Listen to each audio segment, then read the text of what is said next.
My father was from Wexford town, and as a young boy he had two duties to do for his father. One was to go out on a Friday evening and get a good book to read. He would have to knock on neighbours' doors and ask for a book and to make sure it was a good book. And my grandfather, who was a compositor, loved to read. He also had to walk to the train station on Sunday morning and get a copy of the Observer that was sent down from Easton's in Dublin for my grandfather. My father lived alone for 60 years. I visited him. He lived in the same house for 60 years. He lived alone for an awful lot of that time.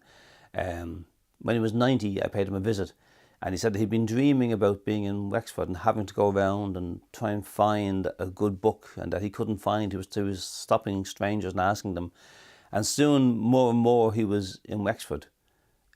In his mind, in his childhood, he was leaving us when he needed us most. And he was retreating back in his mind as his mind disintegrated, because you can live for too long, to Wexford. And this poem is it's really for anybody who's seen a frail aunt or parent or relation slowly succumb to dementia and leave them while being physically there. And it's called While We Sleep. It's a memory of Roger Bolger Sr. While we sleep, they are slipping beyond our reach. Our elderly parents, frail aunts, grandfathers. They are dressing themselves, opening doors in the night, venturing out in search of the first home they possessed, padding across motorway intersections in slippers in the dark, shuffling past shopping centres, hulls of lit-up office blocks. We may be scared, but they know where they are voyaging, amid their endless confusion as to whether it is night or day, amid the terror they feel as they sense their brains capsizing. They are walking back towards the reassurance of first memory, the bedrock which for decades got obscured by pressing concerns, preoccupied with the business of surviving the business of life. But now the clutter of middle years has been hacked away, reunited with themselves, unhurriedly, with vision unimpaired. They are shuffling their way back to the streets of their birth, skirting carriageways, concourses, each neon-lit underpass. They are any age, and yet they have grown beyond age.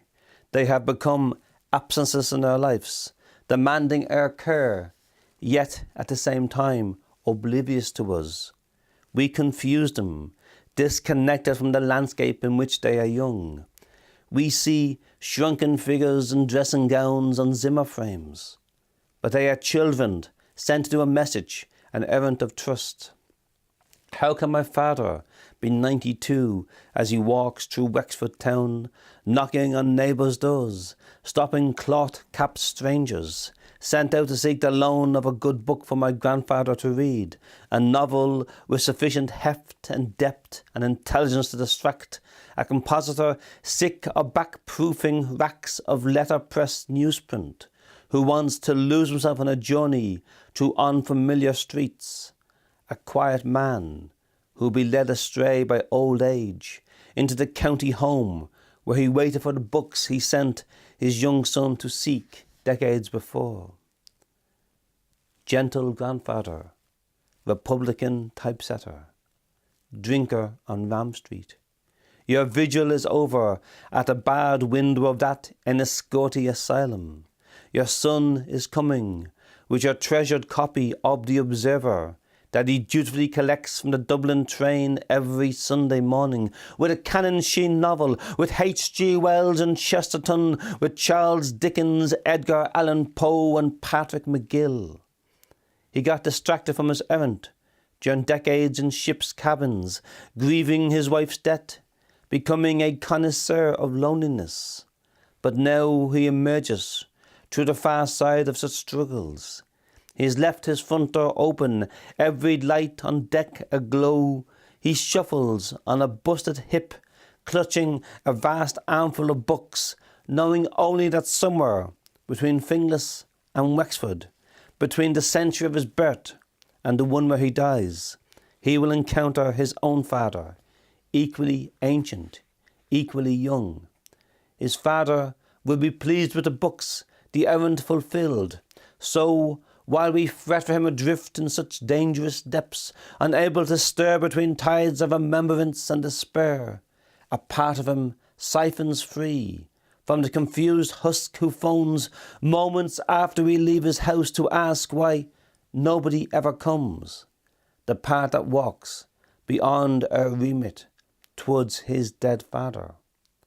Even if we could follow them, they would be too engrossed to care for the distractions of strangers like us who are not yet even born.